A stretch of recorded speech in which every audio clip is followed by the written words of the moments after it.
ఇందుకూరుపేట మండలంలో ముఖ్యమంత్రి నారా చంద్రబాబు నాయుడు జన్మదిన వేడుకలు గ్రూప్ రాజకీయాలకు తెరలేపినట్లుగా వాదనలు వినిపిస్తున్నాయి. ఇందుకూరుపేట మండల టీడీపీ అధ్యక్షులు ఆర్ వీరేంద్ర నాయుడు ఆదేశాలతో కొత్తూరు టీడీపీ కార్యాలయంలో ముఖ్యమంత్రి జన్మదిన వేడుకలు జరగగా దానికి పార్టీ శ్రేణులు హాజరైనట్లుగా తెలిపారు. అదే సమయానికి జగదేవపేటలో అధిష్టానం పేరుతో పోటీగా మరికొందరు చంద్రబాబు నాయుడు జన్మదిన వేడుకలు జరపడం ద్వారా మండలంలో గ్రూప్ రాజకీయాలకు అంకురార్పణ ప్రారంభమైనట్లుగా అభిప్రాయపడుతున్నారు. ఎమ్మెల్యే జోక్యం చేసుకుని మండలంలో టీడీపీ మనుగడ కోసం గ్రూప్ రాజకీయాలకు స్వస్తి పలికే విధంగా పార్టీ భవిష్యత్తును కాపాడాలని టీడీపీ రాష్ట్ర కార్యదర్శి బీసీసీఎల్ అధ్యక్షులు గంపల అనిల్ కుమార్ కోరారు. కొన్ని విషయాలు ఇందుకూరుపేట మండలం జరిగేటి చెప్పదలుచుకున్నాను. ఈ విషయాలు ఎమ్మెల్యే గారికి తెలియదని చెప్పానని అనుకుంటున్నాను. తెలిస్తే వాటిని సరిదిద్దే ప్రయత్నం చేస్తారని భావించి ఈ మాటలు చెప్పదలుచుకున్నాను. నిన్న చంద్రబాబు నాయుడు గారి పుట్టినరోజు సందర్భంగా ఇందుకూరుపేట మండలం తెలుగుదేశం పార్టీ అధ్యక్షుడు రావెళ్ల వీరేంద్ర నాయుడు గారి పిలుపు మేరకు ఇందుకూరుపేట మండల తెలుగుదేశం పార్టీ ఆఫీసు కొత్తూరు గ్రామంలో ఉంటే అక్కడ నిర్వహించేందుకు వారు ఆదేశిస్తే అందరం మండల తెలుగుదేశం పార్టీ కుటుంబ సభ్యులందరూ ఇందుకూరుపేట కొత్తూరు గ్రామంలోని తెలుగుదేశం పార్టీ మండల ఆఫీసులో చేసుకోవడం జరిగింది. అది గమనించో కావాలని చేశారో ఏమో తెలియదు, కానీ కొంతమంది జగదేవపేటలో కార్యక్రమాన్ని చేసుకోవడం జరిగింది. జగదేవపేటలో కానీ ఇంకొక దగ్గర కానీ ఎక్కడైనా చేసుకోవచ్చు. పుట్టినరోజు చంద్రబాబు నాయుడు పుట్టినరోజు అంటే ప్రతి ఇంట్లో పండుగ రోజే.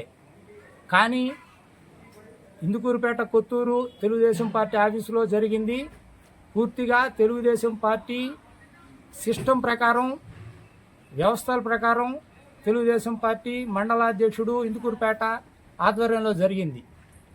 అక్కడ ఎందుకు ఆ విధంగా పెట్టి ఆ విధంగా పార్టీని అవమానపరిచేటట్టుగా అధిష్టానం అనే పేరు వాడి వాళ్ళు అందరినీ పిలుచుకొని పెట్టడం జరిగింది. ఇది ఎంతవరకు సబబు అని అంటున్నారు. అధిష్టానం అంటే ఎవరు? మండలంలో అధిష్టానం అని అంటే మండలాధ్యక్షుడే. పార్టీ పరంగా కానీ పార్టీ సిస్టంగా కానీ ఎవరెత్తుకున్నా మండలాధ్యక్షుడే. మండలాధ్యక్షుడు తర్వాతే పార్టీ కార్యక్రమాలు, పార్టీ వ్యవహారాలు జరుగుతాయి. కానీ మీరు అధిష్టానం అని చెప్పని వాళ్ళు ఎవరికి చెడ్డ పేరు చేయదలుచుకున్నారు? లేకపోతే ఏ అధిష్టానం మీకు చెప్తే మీరు చేశారు? చెప్పండి, అదేనా చెప్పొచ్చు, ఇబ్బంది ఏమైనా. పిలవండి, ఎవరు ఇష్టం ఉంటే వాళ్ళు వస్తారు, ఎవరైతే ఇది లేదు. కానీ తెలుగుదేశం పార్టీని ఏదో నష్టపరిచేదానికనో లెక్కలేనితనంగా చూస్తే మటుకు ఖబర్దార్. ముందు రోజుల్లో చాలా మూల్యం చెల్లించుకుంటారు. ఇది పార్టీకి నష్టం జరిగే పనులు ఏ చేసినా దానికి తగ్గట్టు వాళ్ళు ఇబ్బందులు పడతారని చెప్పని మటుకు నేను ఈ సందర్భంగా తెలియజేస్తాను. అంటే మీరు చెప్పేది తెలుగుదేశం పార్టీలో గ్రూప్ రాజకీయాలు నడుస్తున్నాయనా? మనం ఇప్పుడు పెట్టిన తర్వాత అదే కనపడి దీంతోనే ఆ భావంతోనే మేము చేస్తున్నాం. గ్రూపు రాజకీయాలు వీళ్ళు ఏమన్నా కొత్తగా పెట్టదలుచుకున్నారు. సరే, గతంలో ఎన్నెన్నో వ్యవహారాలు ఉండి తెలుగుదేశం పార్టీ 14 నుంచి కానీ దాని ముందు కానీ ఉన్నప్పుడు కూడా అప్పుడుండే మండలాధ్యక్షుడితో కొందరు విభేదించేది, చేసేది, చెందేదే కానీ కొన్ని రోజుల తర్వాత కూర్చొని మాట్లాడుకోవడము, సర్దుబాట్లు చేసుకోవడము జరిగేది. ఈ మాదిరిగా ఒక ఊర్లో ఒక కార్యక్రమము, పార్టీ కార్యక్రమం, అదే పార్టీ కార్యక్రమం ఇంకొక ఊర్లో గతంలో ఎప్పుడూ లేదు.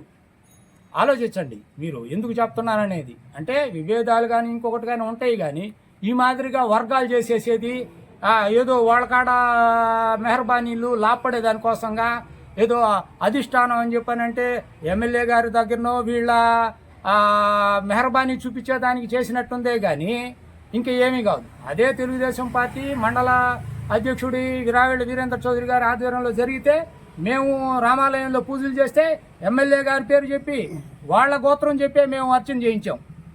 అంటే ఏంది?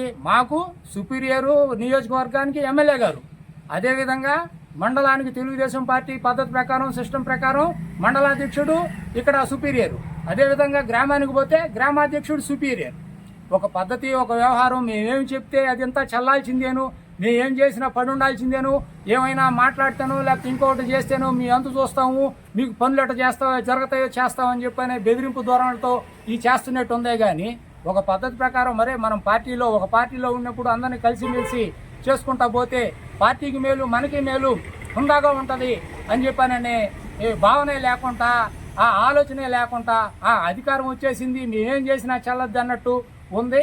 ఎవరెవరో అందరూ కాదు, కొంతమంది దీన్ని ఏదో వాళ్ళ స్వార్థానికి వాడుకుంటున్నారని నేను అనుకుంటున్నాను. ఇది పూర్తిగా నా సొంత అభిప్రాయము. దీన్ని ఎమ్మెల్యే గారు ఏదైనా దృష్టి పెట్టి విచారించండి, ఎంత పిన్ టు పిన్ విచారించండి. మేము చెప్పే దానిలో ఏముందా, ఏది నిజం, ఏది అబద్ధం అని ఆ దాన్ని చూసుకొని ఖచ్చితంగా పార్టీకి వ్యతిరేకంగా చేసిన వాళ్ళ మీద చర్యలు తీసుకోవాలని చెప్పనేది నా డిమాండ్.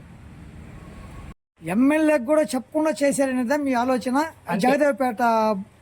జగదేవ్పేటలో కార్యక్రమం, జగదేవ్పేటలో జరిగిన కార్యక్రమం అధిష్టానం అనే మాట వాడి అందరిని పిలిచారు. మండలంలో అధిష్టానం వాస్తవంగా ఎవరు? మండలాధ్యక్షుడు చెప్పలేదనే మాట వాడారు. మండలాధ్యక్షుడు తెలియకుండా ఆడబెట్టేసి అధిష్టానం అని చెప్పానని మీరు అందరినీ తప్పుదో ఎందుకు పెట్టించాలా? ఎమ్మెల్యే చెప్పుకుంటారేమో. సరే, ఎమ్మెల్యే గారు చెప్పారు అని చెప్పనే మాట వాడండి. అయితే ఎమ్మెల్యే గారు చెప్పారని మాకు అందరికి పెట్టండి. ఇప్పుడు మాకు సుపీరియర్ ఎమ్మెల్యే గారు అనే పదం ఆడు వాడితే మండలాధ్యక్షుడు మేము కూడా ఆడికే వస్తాం కదా. ఇప్పుడు సుపీరియర్ ఎవరు? ఎమ్మెల్యే గారు పెట్టండి. సరే, చివరిగా మీరు చెప్పాలనుకుంటున్నారు, వాళ్ళ ఆదేశాలే మేము పాటిస్తాం. ఇబ్బంది ఏముంది? చివరిగా మీరు ఏం చెప్పాలనుకుంటున్నారు? పార్టీ ముందు జరగకూడదని, పార్టీకి నష్టం చేసే పనులు ఇవి కానీ ఖచ్చితంగా మేము చెప్పదలుచుకున్నాము. దీని మీద విచారించి ఖచ్చితంగా వాళ్ళ మీద చర్యలు తీసుకొని ఇటువంటి ముందు జరగకుండా చూడాలని చెప్పి అనేదే మా అభిప్రాయం.